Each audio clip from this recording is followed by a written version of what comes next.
자, 당나라가 세계 제국이 되는 바람에 지금 뭐 복잡한 일들이 많이 일어나는 겁니다. 그 전에 이렇게 지금 유럽같이 다 쪼개져 있을 때하고 하나의 거대한 덩어리의 나라가 만들어지면 그것을 어떻게 해서든지 유지하기 위해서 통합적 개념들 하나 만들어야 되고, 그것을 아우를 수 있는 신앙 구조들에 대한 것도 막 대두하기 시작하고, 그러니까 철학도 대두하고 신앙도 대두하고 뭐 이렇게 문제들이 많이 벌어지는 거죠. 그리고 거기에서 이제 맨 처음에 충격을 줬었던 거는 외부적 충격, 그게 현장 스님이라고 하는 분이 충격을 하나 줬었던 거고, 하지만 중국이라고 하는 나라가 그런 충격에 깨지는 상황이 아니거든요. 뭐 우리나라도 저 정도 충격으로 쉽게 깨지지 않습니다. 그러니까 문화가 어느 정도 적집된 데는, 그러니까 뭐 남미라든지 아프리카라든지 이러면 외부적 충격이 강력한 게 들어오면 거기에 싹 쓸려가거든요.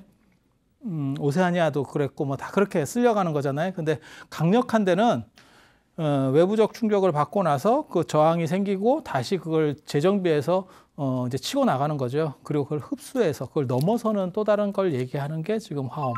그리고 신앙적으로는 가장 먼저 당나라가 건국되고 나서 가장 먼저 이렇게 유행하는 거는 문수신앙이에요. 그 다음에 조금 뒤에 이제 유행하는 게 지장신앙. 지장신앙으로 넘어가는 거고. 그래서 그런 얘기들을 지금 오늘 문수신앙 얘기 해드릴까 싶습니다. 그리고 이게 막 동시에 일어나는 거예요. 왜냐하면 세계 제국이 만들어지니까 그 시점에, 그렇잖아요. 대통령도 마찬가지예요. 새로 되면 처음에 그 사업들을 계속 막 벌리는 거거든요. 당신이 공약했던 거. 왜? 순차적으로 해야지. 나중에는 아무도 말을 안 들어. 나중에는 자꾸 말 들으면 사람들이, 국민들이 뭐라 그러냐면 내려오면 들어간다 뭐 이러고 있다니까. 근데 국민도 이런 식으로 얘기를 하는데 그 관료들이 듣겠어요? 이게 임기가 거의 끝나가는데. 그게 레임덕이라고 하는 거잖아요. 그러니까 초반에 막 벌리는 거고, 그런 활력이 있을 때 또 숟가락을 얹어야지. 그건 당연한 거 아니에요? 그래서 이런 복잡한 문제들이 막 동시에 터진다더라 라는 걸 아시면 돼요. 그리고 저때 이제 대외정벌도 굉장히 잘하거든. 대외정벌도 굉장히 잘해.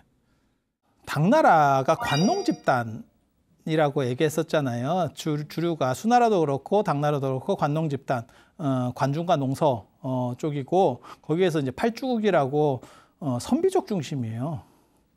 선비족 중심. 국가예요. 선비족 중심의 국가. 그래서 한족들과 이민족을 융합하는 데 더 적극적이거든요. 송나라는 그렇지 않아요. 송나라는 상당히 배타적인 속성이 강하고 한족 중심이에요. 그런데 비해서 당나라는 훨씬 더 세계 제국이 되는데 유리했죠. 유리했죠. 그래서 송나라가 문물이 발전하고 당나라는 이렇게 세계 제국으로서의 어떤 화해와 평등이라고 하는, 그리고 그 역할을 기본적으로 담당해 줬었던 게 화엄종이라고 보면 되고, 그리고 그렇게 되다 보니까 이제 화해와 평등이라고 하는 것이 실천이 성공을 하고, 그 화엄종을 중심으로 성공을 하고, 그 다음에 이제 경제력이 떡상을 하면 그 다음에 어떻게 되냐면 당연히 나타나는 거는 자기 개인을 드러내고 싶은 욕구. 우리도 마찬가지죠. 박정희 대통령, 전두환 대통령 때만 하더라도 그냥 쇠가 빠지게 뭐 경제개발 5개년 계획 뭐 이런 거 해갖고 막 계속 굴렀죠. 그렇게 하다가 어느 정도 먹고 살만해지고 90년대 중반, 그 다음에 2000년대 초반이 넘어오면서 이제 자기를 드러내는 식으로다가 사람들이 이제 좀씩 바뀌었고, 지금 같은 경우는 뭐 너무 드러내죠. 모든 사람이 다 서로를 드러내고 있는, 못 드러내면 바보인데 그 바보들이 대부분 연대가 좀 많은 쪽이죠. 왜냐하면 그분들은 안 드러내는 걸 교육받아서 그래요. 그래서 드러낸다는 자체에 대한 거부감을 가지고 있고, 요즘 젊은 사람들은 그렇지 않죠. 틈만 나면 비집고 나오죠. 그 깜찍하고 저는 그런 거 뭐 좋아해요. 그래서 저 때까지만 하더라도 이렇게 나대는 거 굉장히, 제가 나댄다 그래서 사람들이 굉장히 싫어했거든요. 근데 시절이 바뀌었어요. 시절이 바뀌었어. 야, 지금은 나대는 시절이야. 지금은 나대는 시절. 아니, 다 개인적으로 다 마찬가지잖아. 유튜브만 그런 게 아니고, 인스타도 그렇고, 그 다음에, 개인 방송 할 만한 게 너무너무 많죠. 이런 매체들이. 그러니까 시절 자체가 글로 다 바뀌어버린 거예요. 굉장히 재밌죠. 별걸 다 찍어 올리잖아. 진짜 저런 걸 왜 찍나 싶은 것도 된다니까.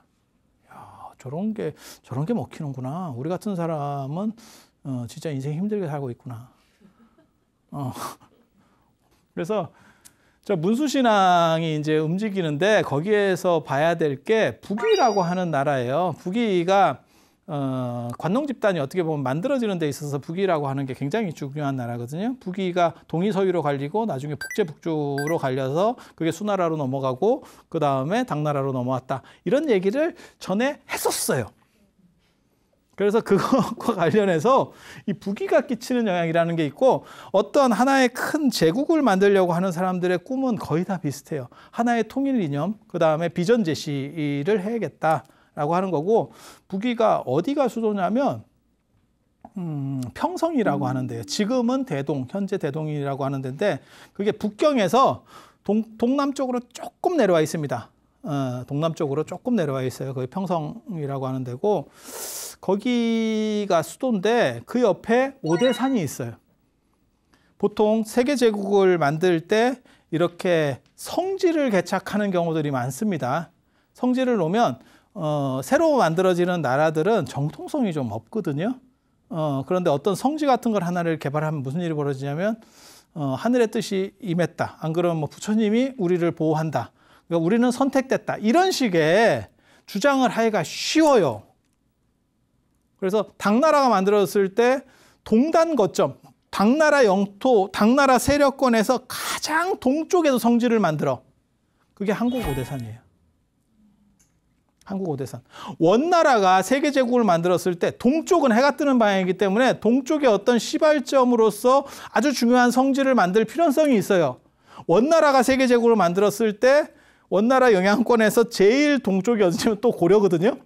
그렇잖아. 설마 독도는 아닐 거 아니오. 독도에 성지를 만들 수는 없잖아. 그러면 사람도 안 사는데. 그래서 당나라 때 그런 식의 생각을 가지고 만들어지는 게 지금 우리 평창 오대산이고 원나라 때 그런 식의 사고방식 속에서 만들어지는 게 금강산이에요. 금강산. 그러니까 똑같은 사고방식들이 움직이는 거예요. 그 같은 패턴들이 움직인다라고 생각하시면 돼요.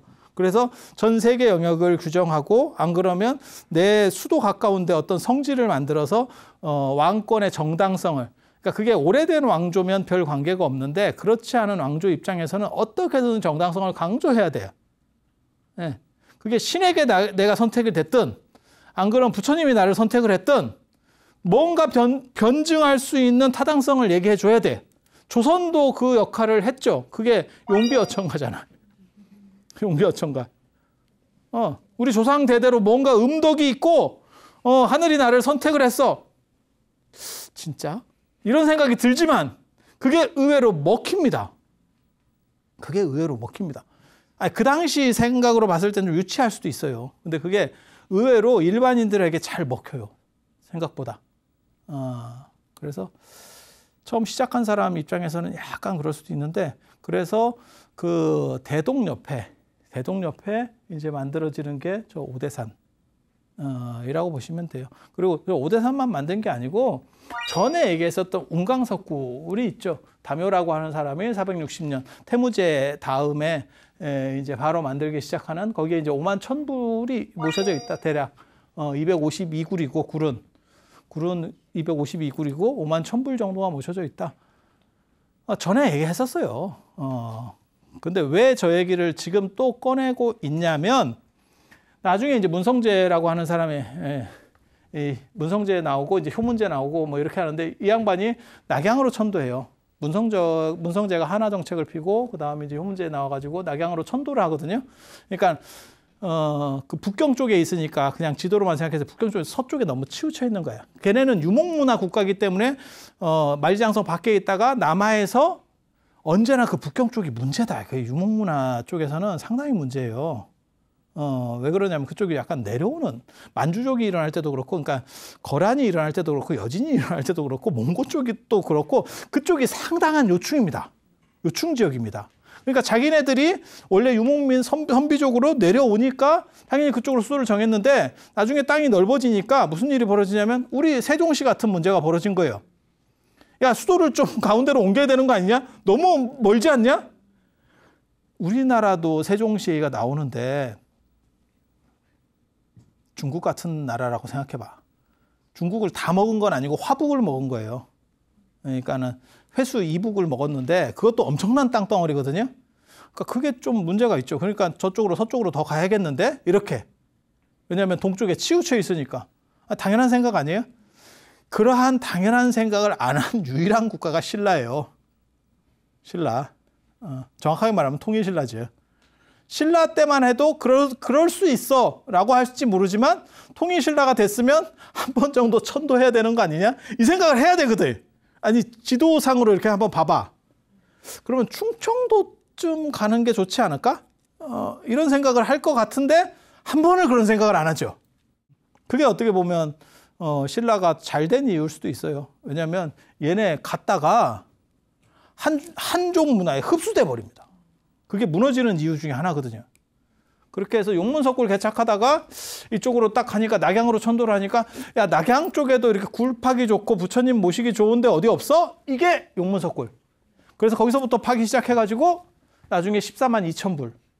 동굴이 2,300개. 별로 안 커요. 가보면. 다 쪼만쪼만해.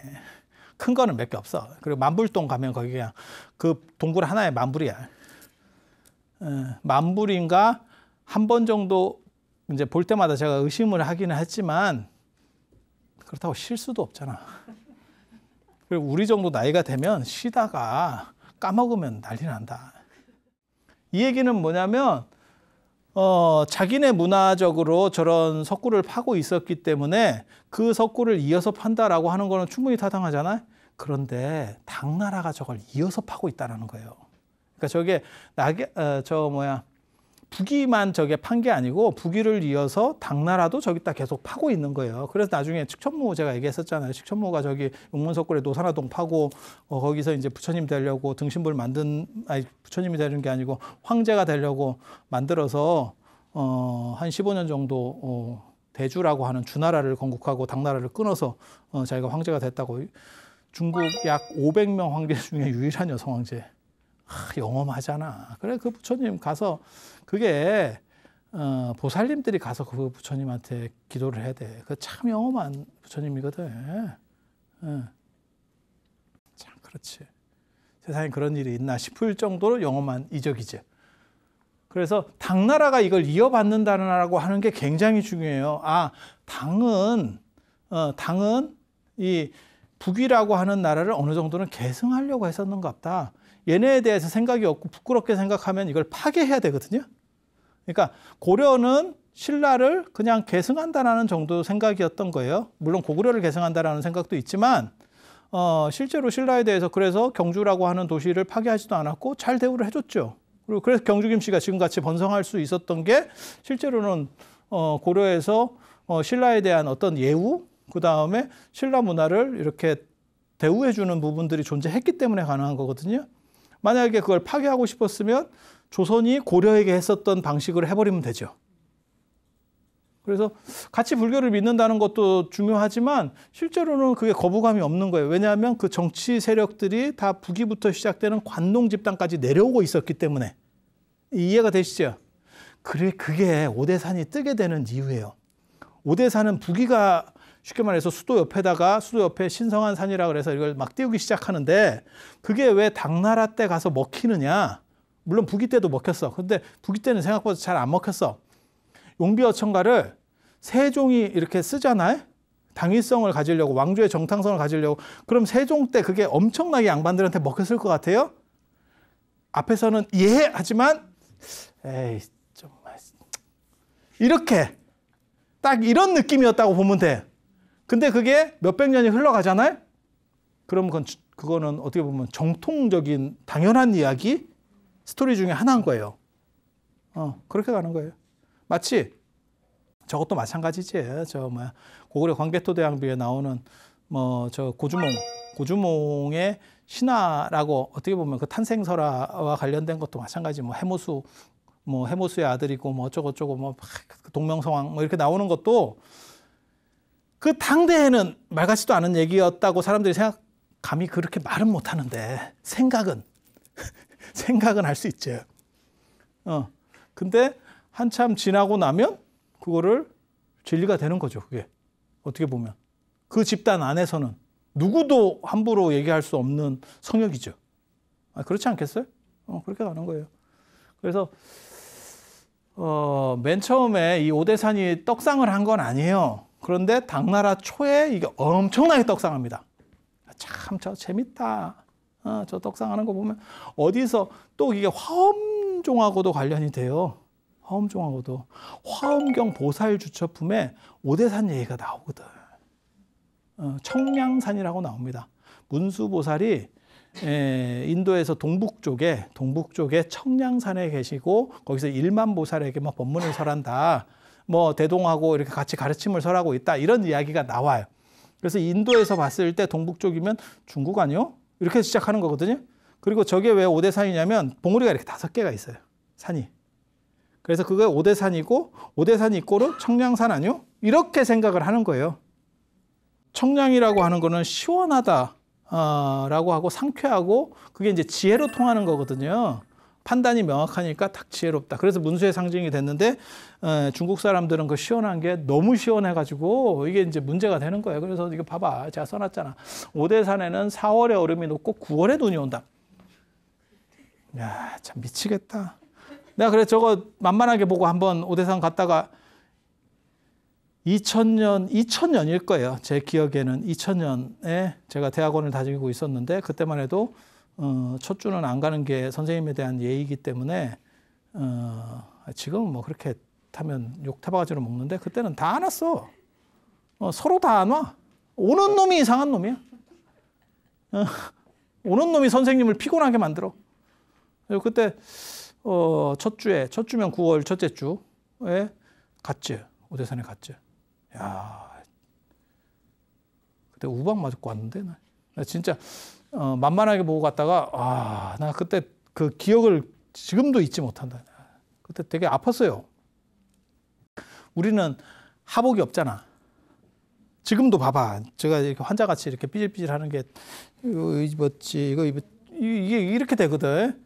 그러니까 약간 이제 춥다고 사람들이 그래서 약간 춘추를 갖고 갔어도 와, 나 바람 부는데 나 그렇게 추운 거 거의 못 느껴봤네. 겨울에도 그렇게까지는 안 추울 건데 근데 겨울에는 이제 좀 생각을 하니까 갑자기 쓰나미 같이 닥친 거지.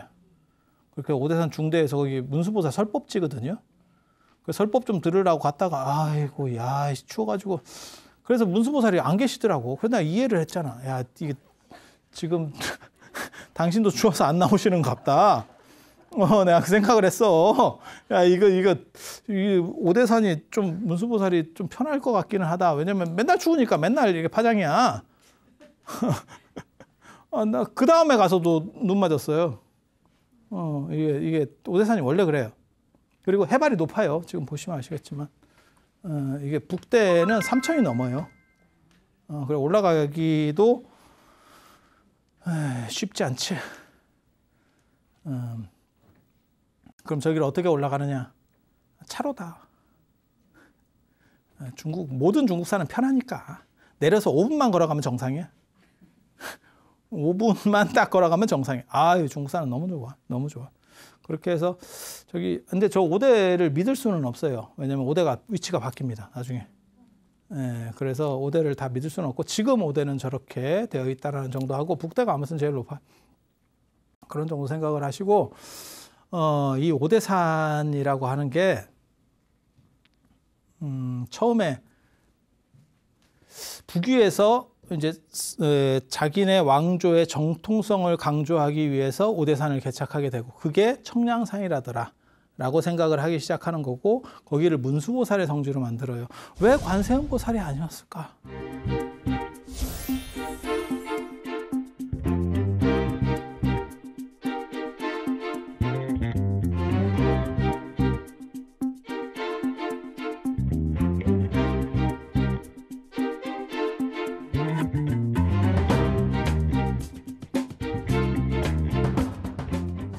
문수보살의 성지 오대산, 그러니까 원래 이름은 청량산, 화엄경에 나오는 건 청량산, 그리고 나중에 그 중국에는 오대산이 있었고 그 오대산과 이 청량산이 이렇게 등치가 되는 거예요. 등치가 된다. 라고 생각을 하시면 되고, 이게 이제 화엄경하고도 관련이 되고, 그 다음에 당나라 초기에 오대산이 뜨게 된다는 걸 뭘로 알 수 있냐면, 문수신앙이 움직이는 거를 판단해 볼 수 있는 게 화엄종의 초조 두순스님 얘기할 때 제가 그때 잠깐 얘기해 드렸는데 문수보살의 화신이었다. 뜬금없이 문수보살 얘기가 그때 나왔었어요. 화엄과 문수가 도대체 뭔 관계가 있지? 화엄과 문수의 관계가 있긴 있지. 왜 그러냐면 문수보살은 비로자나 부처님, 이 비로자나 부처님을 노사나 부처님이라고도 합니다. 이거 착각하시면 안 돼요. 그러니까 두 종류가 있어요. 두 종류가. 법신, 보신, 화신할 때는 법신 비로자나 부처님, 법신 비로자나, 그 다음에 보신 노사나, 그 다음에 화신 석가모니, 이렇게 놓는 경우가 어떻게 보면 후대의 일반적인 경우고, 그래서 비로자나 부처님은 실제로 부처님 형상으로 하고 있고, 노사나 부처님은 장엄보살이라 그래서 보살 형상으로 하고 있어요. 이렇게 장엄한 보살 형상을 하고 있어요. 그리고 보통 저 노사나 부처님은 이렇게, 이게 설법인. 이렇게 하고 있다고 보면 돼요. 설법인이 이렇게 할 수도 있고 이렇게 할 수도 있거든. 그래서 이제 설법인을 하고 있는 거예요. 아미타 부처님도 어떻게 보면 그 설법인하고 관련되는 거예요. 그 하품 중생인이라고 하는 게 뭐 그렇다 치고, 이렇게 분리돼서 나오는 경우가 있고, 비로자나 부처님 이꼬르 노사나로 나오는 경우도 있어요. 비로자나 부처님은 80화엄경에서 비로자나 부처님이고 60화엄경에서는 노사나 부처님으로 나와요. 그리고 같은 부처님입니다. 같은 부처님. 그러니까 번역어가 다를 뿐이에요. 그러니까 두 가지 용례가 있는 거예요. 두 가지 용례가. 이렇게 차등을 둬서 얘기할 때가 있고, 같은 부처님을 이름만 바꿔서 쓸 때가 있고, 그러니까 약간 헷갈리지. 아예 이름을 다르게 써주면 좋은데. 그래서 측천무가 낙양 용문석굴에 자기가 황제가 되려고 등신부를 모셨는데 봉선사 노사나동이다라고 하는 게, 그 노사나동이 실제로는 이 노사나불이 아니고 이 비로자나 부처님을 얘기하는 거예요. 60화엄경을 중심으로 하는 본존이라고 생각하시면 되고, 비로자나 부처님과 석가모니 부처님의 좌우 보처가, 이쪽이 좌측이니까 이쪽이 문수보살, 이쪽이 보현보살이잖아요. 이쪽이 보현보살. 그리고 문수보살이나 보현보살, 이제 보통 이제 4대 보살이라고 하면 문수, 보현, 관음, 지장을 얘기하거든요. 이게 4대 보살. 그리고 이제 플러스 1로 들어가는 게 누구냐면 미륵입니다. 그런데 이 세 분은 독립성이 굉장히 강해요. 그러니까 혼자서도 활동을 한다니까. 혼자서도 활동을 해. 그리고 이 두 분은 독립성이 상대적으로 약합니다. 그래서 비로자나 부처님이나 석가모니 부처님하고 같이 나와요. 같이 나와요. 그런 정도 일단 생각을 하시면 되고, 그런 상황에서 이 문수보살의 독립성이 떨어지는데, 왜 하필 문수보살의 성산이 만들어지는 거냐면, 이런 분들은 독립성이 강하기 때문에 독자적으로 자기의 어떤 세력권을 가지고 있어. 그래서 세력권이 불투명한 약간 떨어지는 보살을 선택을 해서 끌어올리는 거예요. 이해가 돼요? 그랬을 때 우리랑 결합시키기가 더 좋지. 나랑 어떤 보살을 결합시키려고 하는데, 그러니까 부기의 왕조 입장에서 이미 떠 있는 관세음보살이나 이렇게 하면 그냥 갖다가 빌려 쓰는 것 같은 느낌이 되는 거고, 약간 독립성이 떨어지는 보살을 이렇게 쓰게 되면 그러면 특수성이라는 게 발현이 되는 거죠. 그래서 몽고 때도 금강산이 법기보살, 단무갈보살이라고 하거든요. 여러분들 입장에서는 듣보잡입니다. 이런 보살이 도대체 누굴까? 이렇게 생각할 정도의 보살 신앙이 나오게 되는 거예요. 그러니까 특수성을 발현시키는 거죠. 근데 그거는 너무 특수성이어갖고 사람들이 잘 몰라. 지금까지도 잘 몰라. 저분의 정체는 뭘까? 이렇게 되는 거야. 더 이제 듣보잡으로 우리나라의 보살 신앙이 돼 있는 게 저 장흥의 청관사, 청관보살, 지제산의 청관보살이라고 있거든. 청관보살 신앙이라고 중국에도 있어요. 청관보살 도대체 누구요? 우리 같은 사람이 단무갈보살은 알아도 청관보살 정도 되면 야 이거 복잡하다. 이게 찾아봐도 정체성이 애매해. 그러니까 예를 들어서 내가 어떤 호족이야. 호족도 그런 행태를 하는 거예요. 내가 굉장한 강력한 지방 제후야. 그러면 나의 정당성을 강화시키기 위해서 어떤 보살을 하나 끌어들여서 끌어당겨버리는 거예요. 이해가 됩니까? 근데 그거는 기본에 유행하는 게 아니고 약간 옆에 있는 그런 식으로 해서 문수보살이 선택된다고 보시면 돼요. 그래서 인도 사람들 같은 경우는 추위 시원한 걸 좋아했는데 중국은 진짜 추운 거로 만들었고, 그 다음에 이 오대산이 언제 개창되는 거냐 여기 써 있어요. 제가 써놨잖아. 북위의 헌문제 때 400년대 중후반에 이제 오대산의 불교화가 이루어지고, 그 다음에 역도원이라는 사람이 수경주라고 하는 책을 썼는데 수경에 대한 주석이라는 뜻이에요. 그 주석에 보면 뭐라고 나오냐면 문수보살이 동룡을 진압한다. 오대산 문수보살이 동룡을 진압한다. 동룡이 뭐냐면 산에서 안개 끼는 거. 그런 걸 옛날에는 용이 이렇게 입김을 뿜었을 때 산안개 이렇게 차곡하게 끼는 거 있잖아요. 그걸 왜 동룡이라고 하냐면 지금은 가습기지. 근데 예전에는 그런 거가 이렇게 많이 있으면 사람이 질병에 걸려요. 아니 습하면 병원균이 활동하기가 상대적으로 좋고, 그 다음에 나무 같은 게 썩고 뭐 이러면서 그런 게 발생할 빈도수가 더 높아지지 않을까? 우리도 그런 거 하잖아요. 그래서 장마 끝나고 나면 방역하고 뭐 이런 거 하잖아요. 그런 거 생각하시면 돼요. 그래서 그걸 동룡의 어떤 숨결이라고 생각하는 거고, 그런 걸 문수보살이 착착착 쳐낸다 라는 이야기가 있고, 그 다음에 북위시대 때 이거 다 지금 그런 시절을 얘기하는 거예요. 지금 여기도 북위 때 얘기고, 그래서 보리유지라는 사람이 문수살이 보장다라니경이라는 거를 번역을 했는데, 진나가 중국을 나타내는 얘기예요. 예전에 중국을 표현하는 거예요. 그래서 진나국이 있고 거기에 오정산, 머리가 5개인 산, 그러니까 그걸 오대산으로 보는 거죠. 오대산이 있고 거기에 문수 동자가, 여기 재밌는 게 동자예요. 동자가 거처한다. 이게 재밌어. 지금 중국 오대산의 가장 큰 특징이 이렇게 나중에 보시면 오대가 전부 저걸로 붙어 있거든요. 문수신앙하고 붙어 있거든요. 그래서 동대에는 총명문수, 머리가 좋다, 총명. 그 다음에 남대에는 지혜문수. 그 다음에 서쪽에 사자우문수는 사자가 이렇게 외치듯이, 울듯이 모든 것들을 항복시킬 수 있는 그런 공포를 없애주는 걸 사자우문수라고 그러고, 북대의 무구문수는 더러움이 없다는 뜻이고, 중앙에 유동문수, 어린애 문수예요. 저거 되게 재밌지? 뭐가 재밌는지 모르지? 우리나라 오대산 중대의 상원사나 이런 걸 보면 거기도 어린애지. 그래서 북제시대 때 북위해서 서위 동위로 갈리고, 그 다음에 북제북주 때, 이 북제 때 황제의 아들이 문수보살을 친견하기 위해 소신공양을 하고, 여기 소신공양은 몸 전체를 꽂다는 얘기는 아니고 뭐 팔이라든지 뭐 이런 걸 했을 거예요. 손가락이라든지 뭐 이런 걸 했을 거고, 그때 같이 왔었던 유겸지가 화엄론 600권을 뭐 이렇게 저수를 했다. 뭐 이런 기록들이 청량산지나 이런데, 고청량지나 이런데 다 나옵니다. 그래서 그런 것들을 찾아보면 이게 신앙이 단순히 당나라 때 만들어지는 게 아니고 실제로 당 이전에 존재하던 거를 당이 계승하고 있구나. 그리고 저게 이제 굉장히 세게 들어와요.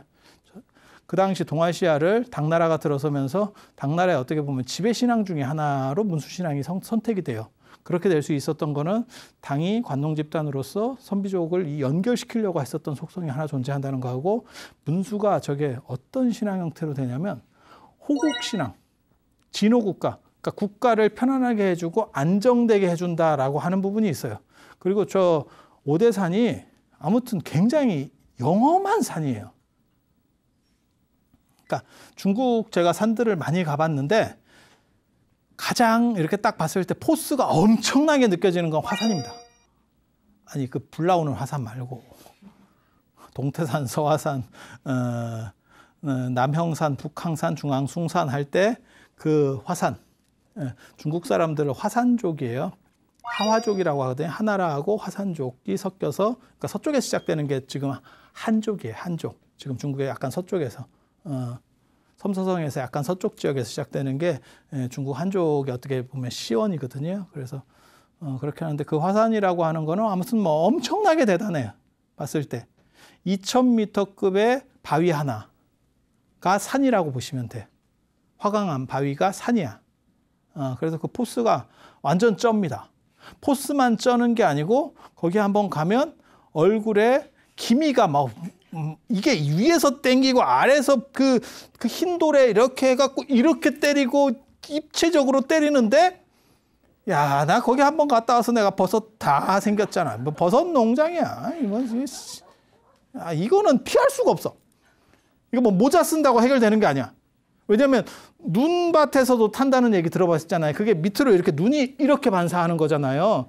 그래서 설맹이라는 것도 있어요. 그게 빛이 눈으로 들어가면 눈이 이렇게 이제 실명하는 거죠. 들어보셨죠? 그래서 예전에 그 달라이라마 티베트에서 탈출할 때 보면 선글라스 끼고 딱 나오거든. 그런 사진이 있어. 그런 거 이게 아무튼 이게 굉장히 좋아. 판이 굉장히 좋아. 막 뭘 던져도 다 돼. 그래서 왜 달라이라마가 선글라스를 저렇게 끼고 있지? 히말라야 쪽 하는 사람들이 그 산악인도 마찬가지고 다 그렇게 색 있는 안경들을 껴요. 안 그러면 눈이 갑니다. 이게 빛에 반사돼서. 물론 뭐 옛날 사람들은 어쩔 수 없는 거고 지금은 그렇게. 지금은 그렇게. 그래서 그런 점 생각하시면 되고 아무튼 화산은 그런 산이에요. 그런데 이 오대산은 참 신령하다. 이런 느낌이 딱 들어요. 가보면. 그리고 문수보살이 잘 나와. 얼마나 나오는지 몰라. 얼마나 나오는지. 그리고 그 문수보살 나온다는 얘기가 당나라 초기에 엄청 돌았어요. 그리고 그게 신라까지 넘어오는 거예요. 그래서 자장률사가 나 문수보살 이제 친견해야겠다. 중국 가서 원 중에 하나가 문수보살 친견이에요. 그리고 자장률사하고 교류했었던 또 다른 율사 도선율사가 630년에서 640년 동안 만 10년 동안 이 중국 전체의 불교 유적지들을 딱 순례하면서 영험전을 체록해요. 그 집신주 삼보 감통록이라든지 뭐 속고승전의 중간중간에 나오는 이야기라든지 뭐 광홍명집이라든지 이런 데 그런 내용들을 쭉 기록해 놨거든요. 제가 보기에는 오대산도 간 것 같아. 안 갔으면 뭐 해탈선사 얘기나 이런 얘기를 보면 굉장히 구체적이거든요. 당신이 쭉 순례를 다니면서 그런 영험담을 모아요. 제가 전에 그런 얘기 했잖아요. 도선 스님은 왜 그런 영험담을 모았을까? 하나의 이유는 북주의 패부를 경험했기 때문에 이거 잘못해서 도교 때문에 훅 갈 수 있다. 그래서 교단을 정비해서 스님들을 깔끔하게 청정하게 만들어야 된다. 그래서 빌미를 없애야 된다. 그다음에 또 하나는 영험담 같은 걸 모아서 이게 이제 효용성이 있다. 아무리 권력이 있고 황제고 뭐 하더라도 이게 그런 거에 좀 솔깃하거든. 있는 사람도 솔깃합니다. 없는 사람도 솔깃하지만 영험은 있는 사람도 솔깃해. 왜? 황제는 안 죽어? 그러니까 뭐 이렇게 하면 뭐 이렇게 좀 안 죽고 나을 것 같은데요. 뭐 이런 거 하면 다 먹혀요. 그 다음에 자식하고 말리면 경기 끝입니다. 내 자식이 아파. 내가 황제야. 어쩔 건데?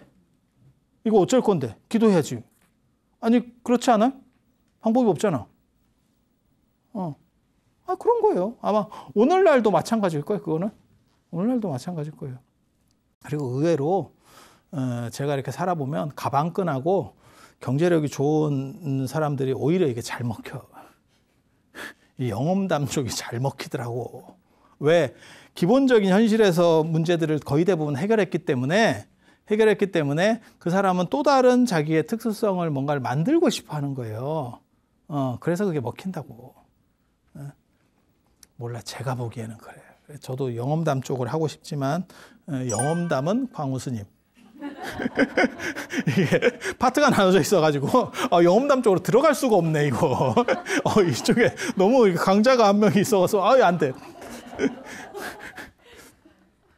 그래서 이 양반이 실제로 이 도선 스님이 종남산에서 자장률사하고 교류를 해요. 교류를 하거든. 그때도 들었을 거야. 그래서 결국 가게 되는데 문수보살 나타난다는 얘기가 진짜 많아요. 자장률사만 만난 게 아니에요. 나중에 금산사 만드셨던 그 금산사 어떻게 보면 만들었는지 저는 정확하게 모르겠고 그 진표율사의 스승인 순제법사도 오대산에 가서 문수보살 친견해요. 문수보살 친견하는 얘기 굉장히 많고 당나라 때는 아무튼 문수보살님이 저 오대산에 좀 일이 별로 없었는가 봐. 그냥 오면 다 만나줘. 요즘은 잘 안 만나줍디다. 그래서 좀 그렇긴 한데 그때는 잘 만나줬어요. 너무너무 나타나니까 황제가 그 얘기를 계속 듣고 궁금했던 거예요. 그래서 이 사건이 벌어져요. 이거 굉장히 중요한 사건. 당 고종이면 이게 칙천무, 부인이 칙천무잖아요, 지금. 그래서 지금 이 시대 얘기를 하고 있는 거예요. 당 고종하고 지금 칙천무 얘기를 하고 있는 거예요. 그 시대 얘기들을 지금 계속 하고 있는 거야. 662년에 파견을 보내요, 사신을. 네가 가서 조사해봐라. 저게 어디까지가 진짜인지 엑스파일 조사단을 보냅니다. 멀더하고 스컬리가 가요. 직사의 자격으로 갑니다. 가서 그걸 조사하는데 조사하는 중에 이적이 발생해. 야, 이거 대박이지. 이거 대박이지. 진짜. 그렇게 이적이 발생하는 바람에 무슨 일이 있냐면 662년에 그 이적이 발생하니까 갔다 와서 보고서하고 어쩌고저쩌고 해서 올렸을 거 아니에요.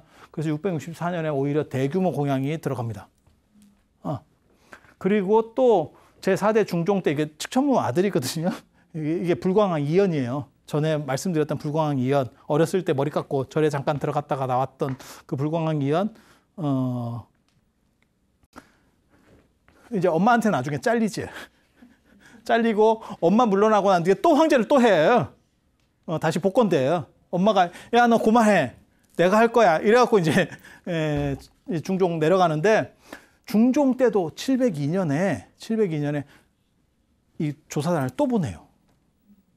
그러니까 궁금한 거야. 계속 그 얘기가 지금 나오니까 시대적으로 이게 지금 반복되고 있는 거예요. 굉장히 재밌습니다. 그래서 또 보내고 그 다음에 나중에 8대 대종 때는 무슨 일이 벌어요? 이게 772년 상당히 좀 늦은 때예요. 이때보다 좀 많이 떨어지는. 그때 전국의 문수전을 둬. 전국 사찰의 문수전을 만든다니까. 그게 뭐냐면 저 문수보살의 문수전을 이렇게 하나를 만들면 그게 전국을 평안하게 하고 안정되게 한다. 그러니까 국가를 보호한다라는 거예요. 그리고 이런 식으로 여기가 이제 떡상을 이제 중국이 확 일어나니까 무슨 일이 벌어지느냐? 우리나라에서도 자장률사가 오대산을 개창하게 되는 거고 지금 평창에 오대산을 개창하는 거고 그래서 제가 늘상 얘기하는데 평창 오대산이 1호점이다. 본점은 중국. 그 다음에 2호점이 일본 오대산이 있어요. 이 성무천왕도 문수를 침견했다 하는 거고 거기에 이제 724년. 그러니까 요 중간쯤 되는 거죠. 요 중간쯤 되는 거. 724년에 행기라고 하는 이 교키 스님이 일본 고치현에서 일본 고치현 고치시에 오대산, 일본에도 오대산이 있다니까. 애석하게도 근데 일본에서는 생각보다 잘 못 떴어요. 그래서 일본에 오대산이 있는지 일본 살다가 온 놈도 모르더라고. 내가 너 오대산 가봤냐? 이렇게 물어보면 잘 모르겠는데요? 이렇게. 그래서 일본의 오대산이 2호점. 그리고 나중에 서하라고 하는 나라가 있어요. 서하에도 오대산이 만들어져. 서하에도. 서하라고 이게 중국에 여러분이 생각할 때는 삼국시대 이러면 위초고 삼국만 생각하는데 실제로는 당나라 끝나고 5대 십국 끝나고 나면 이제 또 다른 삼국시대가 있어요. 남쪽에는 송, 그 다음에 서북 쪽에 서하, 그 다음에 북쪽에 요나라든지, 예, 거란의 요든지, 안 그러면 나중에 요를 깨면서 누가 나오냐면 여진이 나와요. 금나라. 요렇게 삼국시대가 또 벌어지는 시절이 있어요. 그리고 그때 이제 꿀을 빨던 게 고려입니다. 고려 입장에서는 중국이 단일 왕조가 되면 우리나라가 힘들어져요. 중국이 찢어져 가지고 이렇게 삼국시대 같이 이렇게 찢어져 있으면 서로 우리 팀 합시다. 이렇게. 그러면 캐스팅 보트를 쥐고 있는 거야. 이해가 됩니까? 그래서 고려가 자존심도 세고 황제도 칭하고 막 이렇게 되는 게 조선하고 달라요. 대진운이 좋았지. 대진운이 좋았지. 조선시대만 하더라도 명나라도 통일제국이었었고 그 다음에 청나라 진짜 강하다. 여러분 몰라서 그래요. 나중에 제가 기회 되면 청나라 얘기해주면 지금 중국 강이 옹정 걸륭인데 그 걸륭제 때 그 땅은요 지금보다 훨씬 커요. 저 몽고랑 이런 데 다 먹히는 거예요.